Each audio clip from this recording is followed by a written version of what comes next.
nome de Jesus. Amém? Quando todos aí encontrarem, o sobreiro Juan está aí com vocês, dividindo a leitura através da Bíblia que ele vai emprestar aí a cada um de vocês que estão sem Bíblia. Quem está sem Bíblia, levanta a mão que ele vai chegar perto de você aí. Amém? Em nome de Jesus, capítulo 3, 2 Reis, para a glória de Deus. Amém? Uma história fantástica que trata, de uma educação de não bem sucedida, trata de um deserto, trata de um desobediente, trata do amor e da vontade de Deus de abençoar, trata da provisão de Deus e trata do inesperado de Deus na vida desses 3 reis: o rei de Edom, o rei de Judá e o rei de Israel. Amém? 3 reinos salvos pela mão de Deus. Nós vamos ler todo o contexto para ter entendimento crucial desse livro, dessa passagem fantástica e fabulosa. Mas, para a guisa de introdução, eu vou ler o capítulo, o epígrafe, que é o versículo 1, até o de número 3. Amém? Nós acompanharemos e depois nós iremos trazer o curso desta passagem em nome de Jesus. E Jorão, filho de Acabe, começou a reinar sobre Israel em Samaria, no 18º ano de Josafá, ou Jeosafá, rei de Judá. E reinou 12 anos e fez o que era mal aos olhos do Senhor, porém não como seu pai, nem como sua mãe, porque tirou a estátua de Baal que seu pai fizera. Contudo, aderiu aos pecados de Jeroboão, filho de Nebate, que fizera pecar a Israel. Não se apartou deles. Amém? Ou seja, Deus, por sua grande e infinita misericórdia, vai manifestar o teu poder na vida destes homens, para que o nome deles seja glorificado. Mas o que Deus vai fazer é tão somente por, alguns chamam de Jeosafá ou de Josafá. Após a morte do rei Salomão, o reino foi dividido em 2 partes: no reino norte e no reino sul. O reino norte, que é o reino aonde o nosso saudoso Jorão, filho de Acabe, reinava. Ele era, louvado seja Deus, sobre ele havia a capital de Samaria.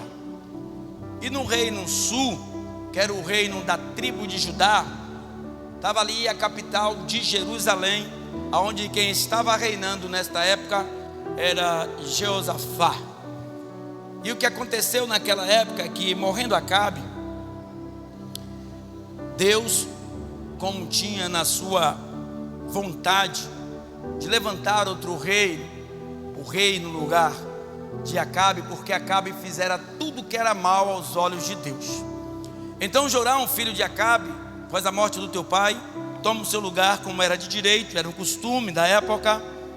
Só que ele não seguia os mesmos costumes de sua mãe Jezabel e nem de seu pai Acabe, mas no entanto não se afastou de Jeroboão, homem com sincretismo terrível, e também era um homem que tinha hábitos pecaminosos terríveis, e ele era um paganista. E o rei Jorão, ele não quis se afastar dessa amizade. Infelizmente, a conduta dos pais de Jorão é que fez com que ele também tivesse um reinado ruim, porque o pai e a mãe são o espelho dos vossos filhos. Infelizmente, hoje na nação em que nós vivemos, o filho aprende mais na rua do que em casa. Mas a nossa obrigação como pai, a nossa obrigação como pais, pai e mãe, é instruir o filho o caminho que ele deve andar. A vida pecaminosa, ou a vida fora da vontade de Deus de Jorão, não nasceu só da sua vontade ou do seu coração, mas também da educação que ele teve dentro da sua casa. Creio eu que esta amizade que ele tinha com Jeroboão foi tão somente uma sucessão de erros que seu pai fez, e também se alegrou, quem sabe, ao pai dele, que assim eles também constituíram ali aquela amizade. Ou seja, ele teve uma atitude nobre de quebrar a estátua de Baal, não seguir os mesmos costumes do pai, mas no entanto continuou com aquela amizade com aquele homem. E de repente nós vamos ver lá que uma das pessoas, ou um dos reinos vizinhos dele, que pagavam tributos ao rei Acabe, após a morte de Acabe, ele não quer mais pagar e se irrita com o reinado de Jorão e diz que vai atacá-lo, que não vai mais pagar, e finda ali uma amizade, ou uma suposta amizade, e é onde o rei vai pedir ajuda a Josafá, que foi o ponto de partida da bênção de Deus sobre a vida dele, que ele nem merecia. E algumas pessoas chegam a dizer: como é que Deus pode abençoar um camarada desse, que não seguia, aquilo que Deus queria que ele seguisse, que não reinava conforme a vontade de Deus, e Deus abre ali portas de bênçãos para ele? Por que não deixou ele morrer no deserto? Por que não deixou ele e seus homens, seu gado, padecerem no deserto? Por causa da companhia que ele estava. Josafá, que ainda assim fazia a vontade de Deus. Então, as nossas amizades, elas podem valer muito a pena em nossas vidas ou não. E trazendo para o contexto agora, intitula-se este livro, ou este capítulo, que Eliseu salva 3 reis e os seus exércitos, porque nós vamos ver agora. E o tema dessa pregação é: o que você representa para a sua família? E entenda uma coisa e reconheça que Deus, Ele pode todas as coisas, ainda aquilo que nós nem pensamos que Ele vai fazer, Ele faz. O versículo 1 até o versículo 3, ele vai dar característica, como nós lemos aqui, do reinado de Jorão e também os seus pecados, que ele diz assim: Jorão, filho de Acabe, começou a reinar sobre Israel e em Samaria, no 18º ano de Josafá, louvado seja Deus, rei de Judá, e reinou 12 anos, e fez o que era mal aos olhos do Senhor, porém, não como seu pai Acabe, nem como a sua mãe Jezabel, porque tirou a estátua de Baal que seu pai fizera. Contudo, abriu aos pecados de Jeroboão, de Jeroboão, filho de Nebate, que fizera pecar a Israel. Não se apartou dele. No versículo de número 4, aí nós vamos ver as consequências do pecado. Todo pecado ele tem consequência. Toda ação ela tem uma reação. Tudo que nós fazemos pode esperar que vai ter algum retorno. E do versículo 4 até o 9 nós vamos ver as consequências do pecado, que foi deixado por Acabe e Jezabel, e consequentemente de Jorão, seu filho, junto com Jeroboão, seu amigo. Olha o que acontece do capítulo 3, versículo 4 até o 9º capítulo. Então Messa, rei dos Moabitas, era contratador de gado e pagava ao rei de Israel 100.000 cordeiros e 100.000 carneiros com a sua lã. Sucedeu, porém, que morrendo Acabe, se revoltou o rei dos Moabitas contra o rei de Israel. Por isso, Jorão, ao mesmo tempo, saiu de Samaria e fez revistar todo o Israel. Ou seja, ele fez uma revista sobre seus soldados e viu se ali havia capacidade de ele confrontar o reinado dos Moabitas. Quando ele viu que não tinha condições, ele disse: se eu for para esta peleja, eu vou perder os meus soldados, vou perder a minha família, vou perder o meu reinado. e vou perder a minha patente. Eu não posso ir para esta guerra. E o que foi que ele fez? No versículo de número 6: por isso Jorão ao mesmo tempo saiu de Samaria e fez revistar todo Israel, e foi e enviou a Josafá, rei de Judá, dizendo: o rei dos Moabitas se revoltou contra mim, irás tu comigo à guerra contra os Moabitas? E disse ele: subirei eu e serei como tu, o meu povo como o teu povo, e os meus cavalos como os teus cavalos. E ele disse: por que caminho subiremos? Então disse ele: pelo caminho do deserto de Edom. E partiu o rei de Israel e o rei de Judá e o rei de Edom, e andaram rodeando com uma marcha de 7 dias, e o exército e o gado que seguiam não tinha água. Ou seja, eles começaram a andar no deserto. Segundo alguns historiadores, eles se perderam ao longo de 7 dias e ficaram como os peregrinos no deserto, sem entender, sem saber para onde ir. E não obstante a isso, faltou água e faltou alimento, tanto para eles como para os animais deles. Então eles começaram a ficar atônitos: e agora? O que é que nós vamos fazer? O que é que vai acontecer conosco?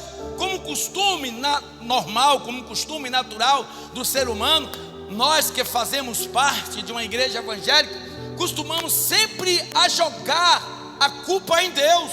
E não foi diferente com o rei Jorão. Ele, no capítulo 3, versículo 10, vai jogar a culpa dos seus erros, a culpa dos seus pecados em Deus. E é fácil a gente lançar as nossas culpas, as coisas que acontecem conosco, em Deus. Como eu disse aqui ontem, quantas vezes eu já vi pessoas dizer que quando estava no mundo estava melhor do que quando está na igreja. Parece que as coisas pioraram. É porque ele não conhece ou não entende a Bíblia. Porque a Bíblia ressalta e diz: olha, o choro durará uma noite, mas a alegria vem ao amanhecer. No mundo tereis aflições, mas tem de bom ânimo. Ou seja, nós não estamos escapos de passar por quaisquer situações que venha contra as nossas vidas. Olha o que ele diz no versículo 10: então disse o rei de Israel, o rei Jorão: que o Senhor chamou a esses 3 reis para que os entregar nas mãos dos moabitas, ou seja, eles padecendo de sede e fome, não poderiam confrontar aqueles homens, porque eles estariam fracos, eles estariam completamente fracos, sem comer e sem beber naquele sol escaldante, e quando fosse confrontar os seus opositores, certamente eles perderiam a guerra. Mas ele vai pegar e jogar, e nós vamos ver também no versículo 13, se não me falha a memória, ele outra vez tenta lançar as culpas, ou a culpa das coisas, em cima de Deus. Amado, Deus não tem culpa de nada que nós passamos, entenda isso. A Bíblia diz que não cai uma folha sem a permissão de Deus. Permissão não é mesmo que autorização. Deus não te autoriza para que você peque ou para que você faça coisas erradas. Ele permite que você faça isso, mas a consciência é sua, o livre-arbítrio é seu. Então você é dono de si mesmo e sabe o que pode ser bom e o que pode ser mal para você. Aí no versículo de número 11 a 19, o Deus que tudo provê é o Deus que está na minha vida, o Deus que está na vida de vocês, é o Deus que está na minha família, é o Deus que está na sua família, é o Deus que está realizando e que realizará sonhos dentro desse ministério, dentro da tua casa e dentro da minha casa. Olha o que diz o versículo 11: e disse Jeosafá: não há aqui algum profeta do Senhor para que consultemos ao Senhor por ele? Então respondeu um dos servos do rei de Israel e disse: aqui está Eliseu, filho de Safate, que deitava água sobre as mãos de Elias. E disse Josafá: está com ele a palavra do Senhor. Então o rei de Israel e Josafá e o rei de Edom desceram a ele. Ou seja, se desceram a ele, passaram por um caminho que ali estava próximo à residência ou à casa ou algum lugar aonde o profeta Eliseu estava, e por sorte deles havia um homem de Deus naquele lugar.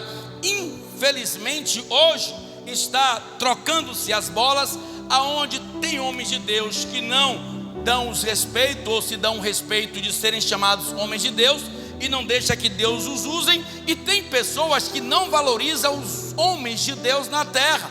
Ou seja, quando Deus fala, nós temos que ouvir, e Deus vai falar através dos seus profetas, através dos seus pastores, através dos seus líderes. Então, quando eles souberam que Eliseu estava naquela redondeza, desceram para lá para que Deus falasse através da vida de Eliseu. E Deus fala através da vida de homem ainda na terra. Deus fala através da vida de homens ainda na terra. Olha o que acontece, igreja, e nós não entendemos muitas vezes o trabalhar de Deus. Eram 3 reinos, com 3 reis e os seus respectivos soldados, que saíram a pelejas, homens preparados para a guerra. Mas Deus permite, não autoriza, que falte água em um deserto escaldante. Probabilidade de água naquele local, naquela época, 0,0.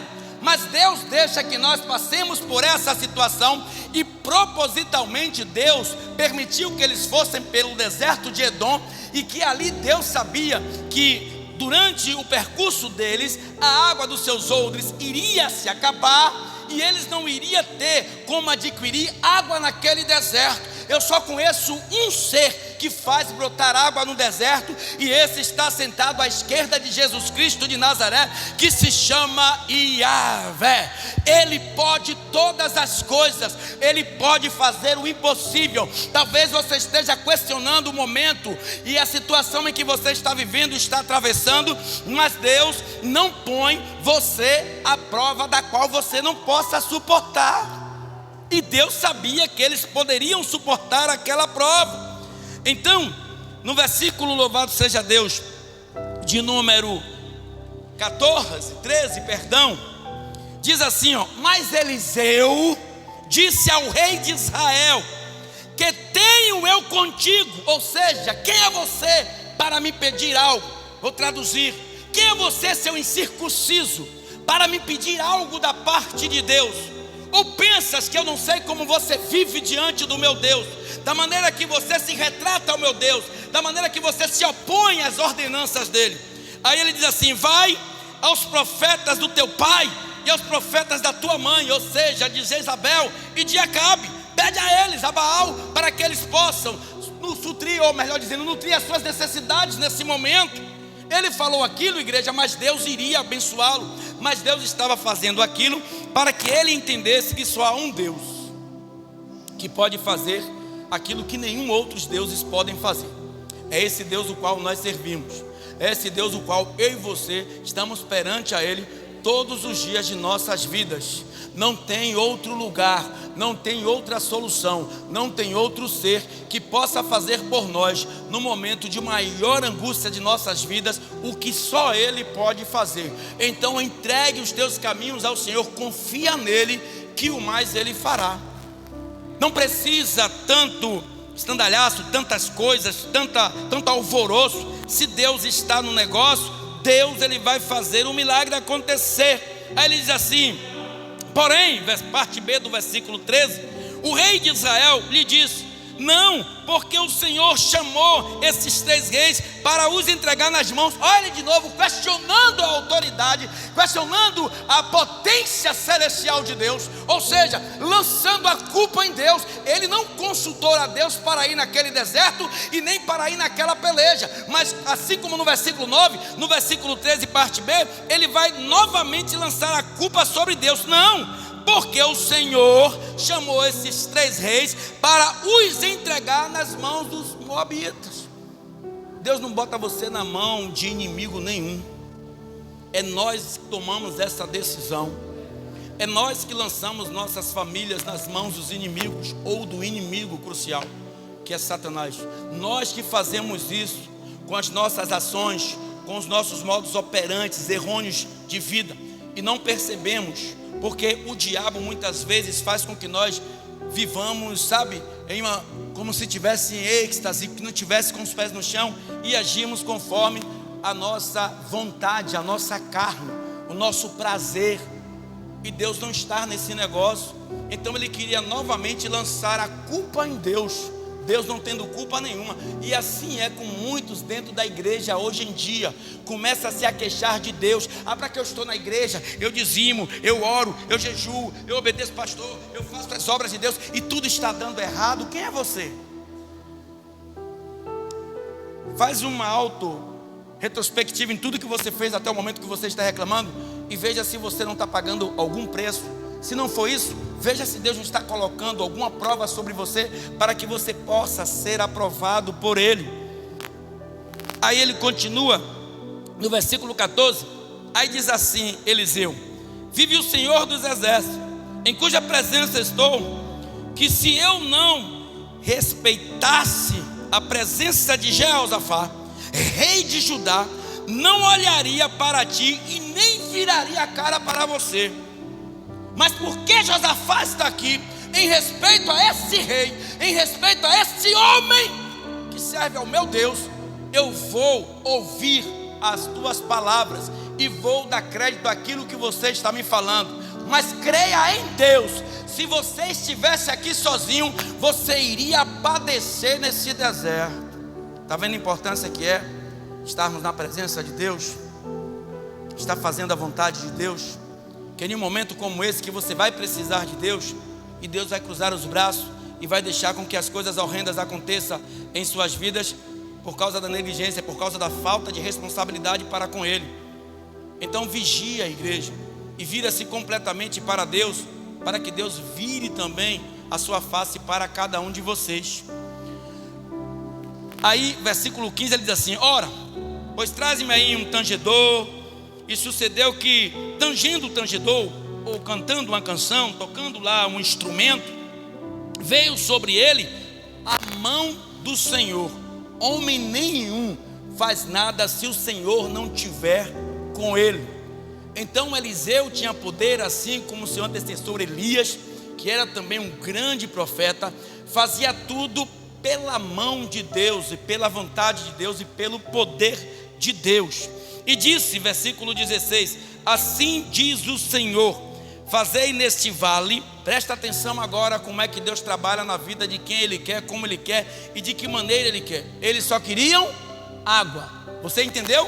Que eles estavam reclamando tão somente porque tinha faltado água, tanto para ele como para o rei, louvado seja Deus, dos Edomitas, tanto também para o rei Josafá. Então Joraão só queria água para ele, para os animais, para eles, ou melhor dizendo, e para os animais. Então o versículo 16 disse assim: assim diz o seu Senhor, fazei neste vale muitas covas, muitos buracos, porque assim diz o Senhor, não vereis, olhe, nem vento e nem vereis chuva. Todavia este vale se encherá de tanta água que bebereis vós e o vosso gado e os vossos animais. Ou seja, não vai ter vento, não vou trazer chuva, mas eu vou fazer brotar água da terra. Então cava aí covas, faz buraco para que seus animais bebam, para que vocês tomem banho, faz piscinas e piscinas aí, porque eu trarei água num deserto,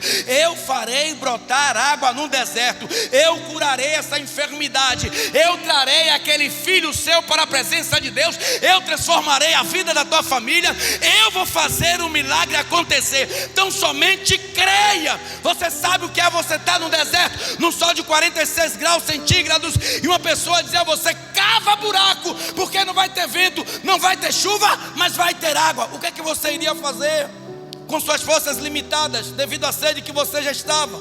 Quem sabe já alguns dias sem comida e sem água, e dizer: nós vamos perder o resto das nossas forças, e se não houver água? Porque é assim que vivem os crentes de hoje em dia, sempre procurando saber o porquê, e o talvez. Será que vai acontecer? Será que realmente Deus vai abrir a porta? Será que realmente vai mudar esse cativeiro? Deus, Ele vai fazer, se você acreditar. Ah, mas pastor, já fiz de tudo. Ele é assim, mas se creres, verás a glória de Deus.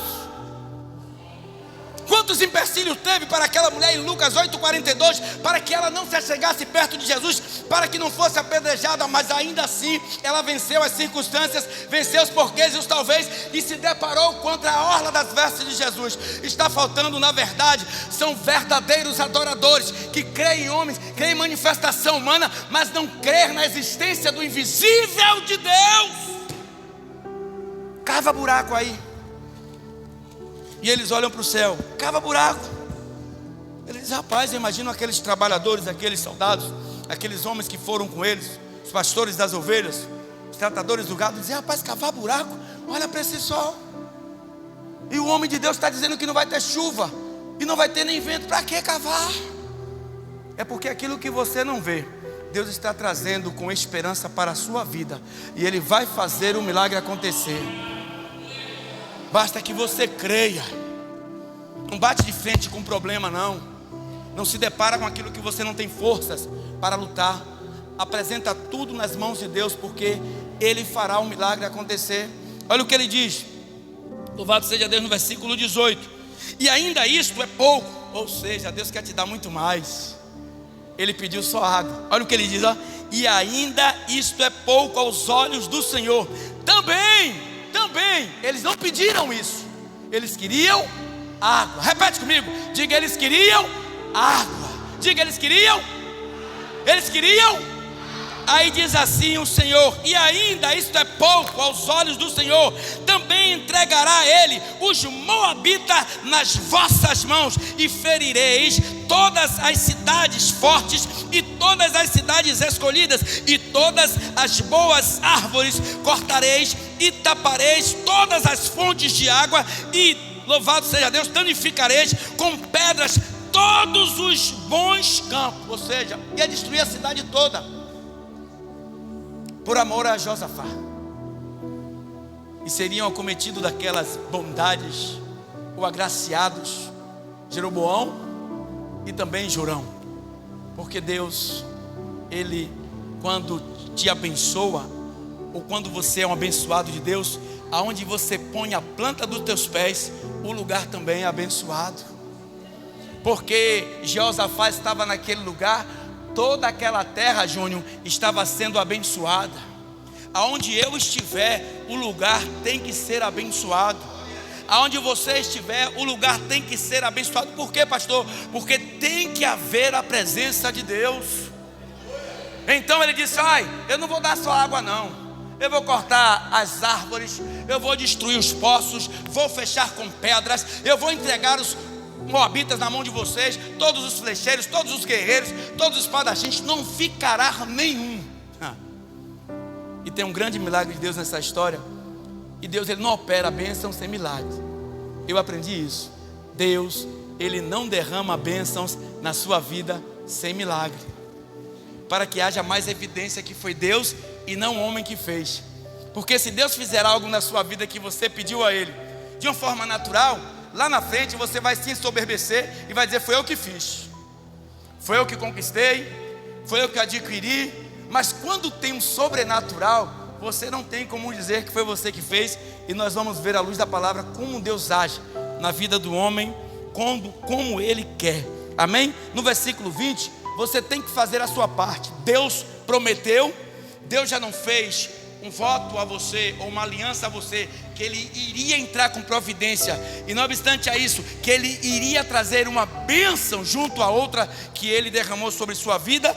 Aí sucedeu que pela manhã, oferecendo-se a oferta de manjares, louvado seja Deus, eis que vinha as águas pelo caminho de Edom, e a terra se encheu de água. Ou seja, eles ofereceram ali a oferta de manjares, então as águas começaram a encher, sabe, Rose, aquelas covas, e começaram a inundar todo aquele lugar. Louvado seja Deus. 19, né?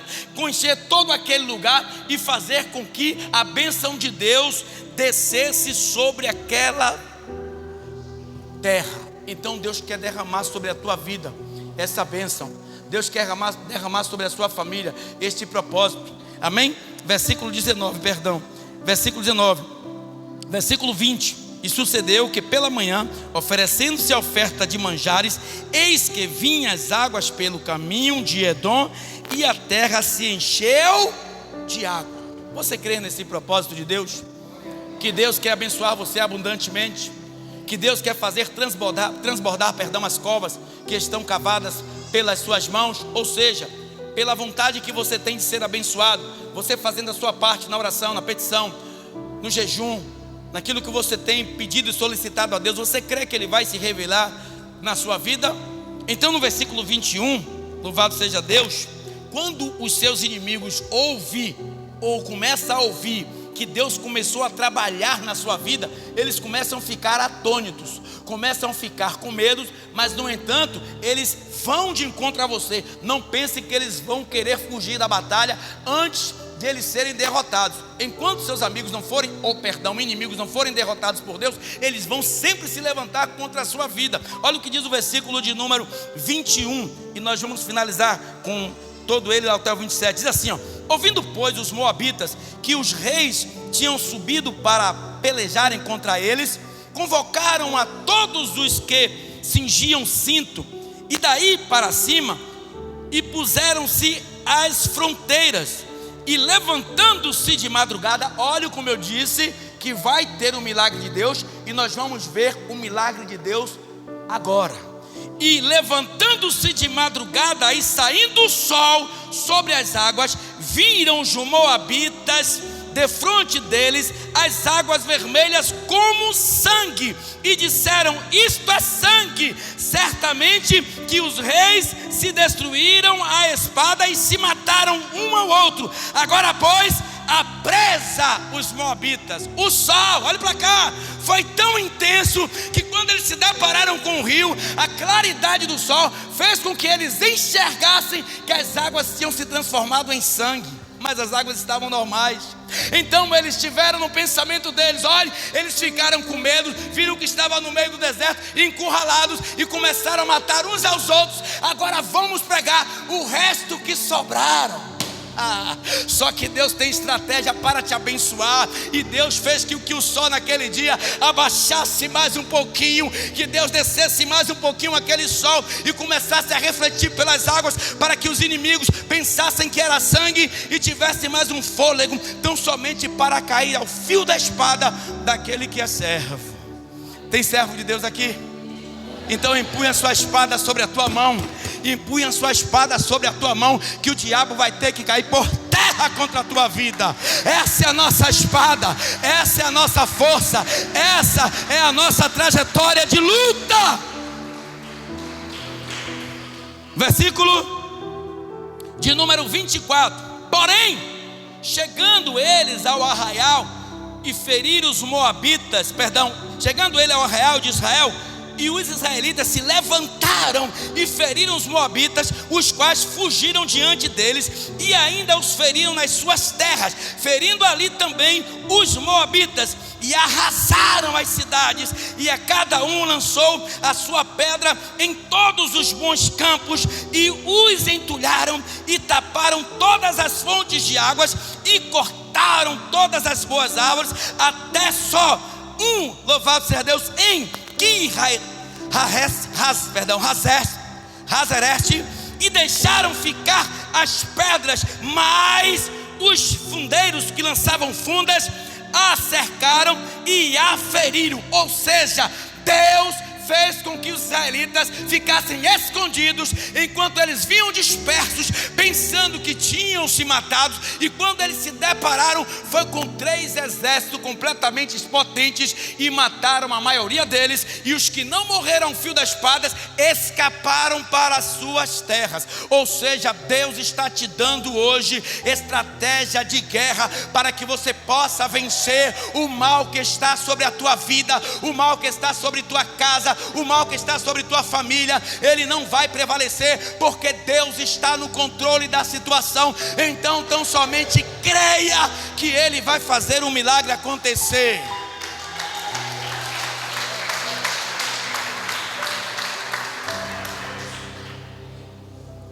E arrasaram, destruíram toda a cidade, destruíram as árvores, tamparam as brechas com pedras, E, louvado seja Deus, os bons campos entulharam e taparam todas as fontes de água e cortaram todas as boas árvores, até só em Kir-Haresete deixaram ficar as pedras, mas tinha pessoas preparadas naquele lugar, com fundas, e cercaram e feriram a todos eles. Mas vendo o rei dos Moabitas, o líder dos seus inimigos, que a peleja prevalecia contra ele, tomou consigo 600 homens que arrancavam espada para romperem contra o rei de Edom, porém não puderam.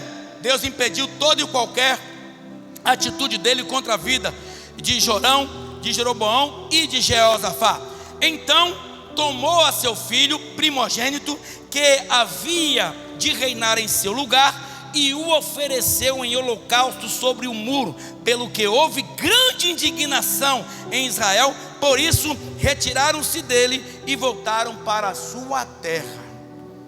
Deus fez até com que os seus compatriotas se levantassem contra o rei dos Moabitas, porque teu filho que iria reinar em seu lugar, ele ofereceu como holocausto em cima do muro, mas não tinha mais jeito, porque quando Deus entra na batalha não é para perder, e sim para ganhar. Então não sei em que batalha você está atravessando, em que luta você está passando, em que investida você está sendo sofrido. Creia tão somente em Deus. Eu sei que a tristeza, ela faz parte das nossas vidas, a angústia, sabe? É a depressão, a falta de vontade de muitas vezes adorar, de buscar a Deus, seja por que circunstâncias for, mas não perca a sua fé. Deixe que abale tudo, mas não deixe abalar a sua fé, porque a Bíblia nos ensina que sem alegria é possível agradar a Deus, com angústia é possível agradar a Deus, com depressão é possível agradar a Deus, com fraqueza é possível agradar a Deus, com pecado é possível agradar a Deus, mas sem fé é impossível agradar a Deus. Pastor, mas ele não tem jeito não. Pastor, mas ela não tem jeito não. Pastor, mas a situação, ela cada dia mais está mais desfavorável. Não vejo solução. Quem disse que é para você ver? Quem disse que é para você ver? É para você acreditar, é para você ter fé, é para você não se apartar da luta e ficar ali de prontidão, esperando a providência de Deus, porque Ele vai trazer uma solução para a tua família, para a tua casa e para os teus entes queridos. Não tem luta da qual Deus não possa vencer. E te digo outra: Deus não precisa vencer luta, porque Ele é invencível, Ele é inigualável, é indescritível. As lutas que Deus vence é por nós, porque precisamos vencer lutas e batalhas diárias muitas vezes, e não conseguimos sem a presença de Deus. Então eu não sei como é que se encontra teu lar, eu não sei como se encontra a tua casa, o teu marido, filhos, projetos, sonhos, planejamentos. Eu só sei de uma coisa: pode estar tudo dando errado. Pode alguém chegar assim para você e dizer assim hoje: se você crê, olha, está aqui o documento, já estou te dizendo, tem mais jeito não, toma aqui, certo? Já bati a caneta, toma aqui o laudo médico, essa doença é para a morte. Aí você vai chegar e dizer: Deus, eu entendo que o Senhor é o dono da vida e o dono da morte, e quando o Senhor abre uma cova, não tem quem possa fechá-la. Mas Deus, eu também entendo que o Senhor é um Deus que ama, zeloso e tem misericórdia. E eu entendo, Senhor, que em Betânia Jesus teve um encontro com um morto depois de 4 dias, e esse morto ressuscitou. Então, Senhor, ressuscita a minha causa, ressuscita a minha família, o meu filho, o meu projeto, o meu sonho. Eu quero que o Senhor, meu Pai, faça valer a pena cada dia que eu estou na Tua presença, porque para mim não é fácil, e o Senhor sabe. Então ressuscita agora. Eu sei que o Senhor pode. Então Deus, se o Senhor pode, eu peço agora, age na minha vida e naquilo que eu necessito. Então tão somente, igreja, creia. A Bíblia diz que o melhor de Deus ainda está por vir. Quando Deus chega aqui, no capítulo 3, no versículo de número 16, 17, que diz assim, ó, diz o Senhor, faz neste vale muitas covas, porque assim diz o Senhor, não vereis vento e nem chuva, mas você vai ver a glória de Deus. Sabe o que é que acontece? Se você achar aí comigo, está em Efésios capítulo número 3, versículo 20 e 21. 3, versículo 20 e 21 de Efésios. Olha o que o apóstolo Paulo fala sobre isso. Capítulo 3, amém? Efésios capítulo 3, versículos 20 e 21. Olha o que ele fala, ó. Ora, aquele que é poderoso para fazer tudo e muito mais abundantemente, além daquilo que pedimos ou pensamos, segundo o poder que em nós opera, a esse a glória na igreja por Jesus Cristo e em todas as gerações para todos sempre. Ou seja, Ele faz além do que você pede, e Ele faz em gerações que passou, e também pode operar nesta geração. Então entrega a Deus que Ele fará o milagre acontecer. O que é que Deus não pode fazer, igreja? O que é que Deus não pode fazer? Me diz o que Deus não pode fazer. Me diz o que Deus não pode operar. O mal é que nem do tamanho de uma mostarda a nossa fé se encontra. Crente desfalecido, exprimido em seus problemas seculares e espirituais, emocionais, fora completamente da razão de Deus de querer fazer um milagre, porque você não está dando espaço para que Ele trabalhe. Mas você vê que até o incircunciso ele teve capacidade de confrontar a Deus sem ter nenhuma moral. Para que nos trouxeram aqui, Senhor? Para sermos mortos pelos moabitas desse deserto? Olha que ousadia. Aí fica um crente com poder e autoridade para clamar ao Senhor, para perguntar a Deus por que está acontecendo. Fica com a boca fechada, ao invés de questionar a Deus, vai questionar ao homem. O homem não tem como fazer o milagre acontecer. E quando Josafá começa a fazer essas exclamações, quem estava naquele lugar? Ninguém mais, ninguém menos do que o profeta Eliseu. Mesmo que no capítulo 4 você vai ver aí, ele aumentar o azeite da viúva. Ninguém mais, ninguém menos do que Eliseu, que fez uma mulher estéril, já avançada de idade, a sunamita, ela dar luz a filho. E depois de 12 anos de idade, o filho é acometido de uma dor de cabeça que quase chega a óbito, e ele vai lá e faz com que aquele menino venha voltar à sua atividade natural.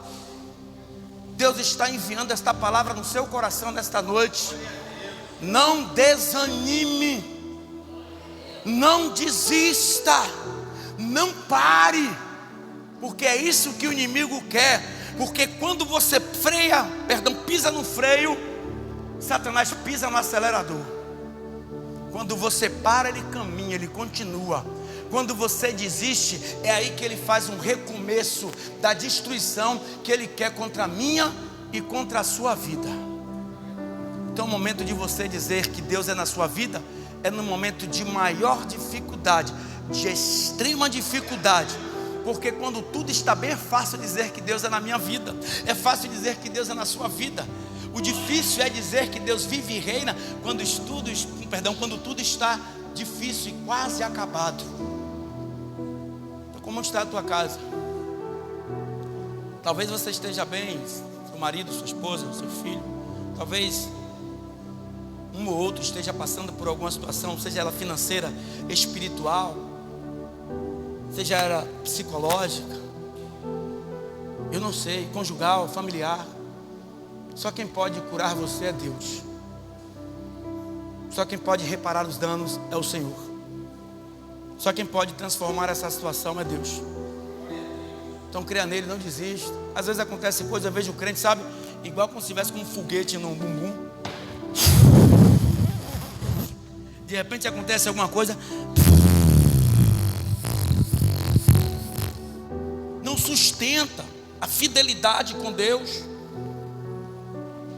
Não faz com que Deus sinta-se feliz em estar com Ele na batalha, na guerra, na luta, nas provações, nas calúnias, nas difamações, perdão. Deus, Ele quer se revelar em sua vida no momento que você está passando agora, na situação que você está atravessando agora. Então Deus só vai se revelar se você der lugar. Pastor, como é que eu faço isso? Tinha dois incircuncisos, Jeroboão e Jorão. Mas Jeosafá estava lá. E aqui tem homem de Deus. E aqui tem mulher de Deus. Então o lugar onde você está pisando é um lugar abençoado. E se você crer, você vai ver a glória de Deus sobre a sua vida. Aí quando a Bíblia ela ressalta e diz assim: olhe, os filhos das trevas, eles são mais prudentes do que os filhos da luz. Isso é fato. O cara sem moral nenhuma ainda vai confrontar, desafiar a Deus. E Deus ama desafio. E Deus usou ali a ira momentânea, por um momento, sobre a vida de Eliseu. E disse: rapaz, se você estivesse sozinho, nem para a sua cara eu olhava, não virava nem um rosto para você. A sua sorte é que Jeosafá está aqui. E por esse homem Deus vai fazer descer água, brotar água nessa terra, sem cair uma gota de chuva. Aí eu vejo Deus trabalhar diferente com Elias, cessando as nuvens, né? Ocultando ali as nuvens, melhor dizendo, cessando a chuva, e depois trazendo chuva abundante. E ele já faz de uma forma diferente com Eliseu. Ele pode botar água por cima ou por baixo. Ele faz um milagre nos céus e faz milagre na terra. Se você crê, Ele entra na sua vida e transforma toda a história da sua vida. Olhando para Adriano agora e algumas pessoas, eu me lembro de quantas enfermidades eu fui acometido, como a gastrite. Bate aí. Pode não, né, pai? Estava como ele, ó. Quem era eu para bater aqui? Anos atrás. Tive uma na coluna e tive uma naquele lugar onde o sol não brilha. E Deus me curou das três. Por quê?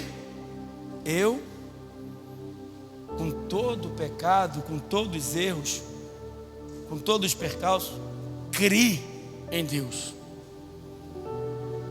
Em duas delas, os médicos disseram que ia ser submetida à cirurgia, que era a gastrite, que estava para virar úlcera, e a que estava, sabe, lá, que também disse que ia me operar. Em nenhuma delas Deus permitiu que eu fosse operado. Porque eu acreditei.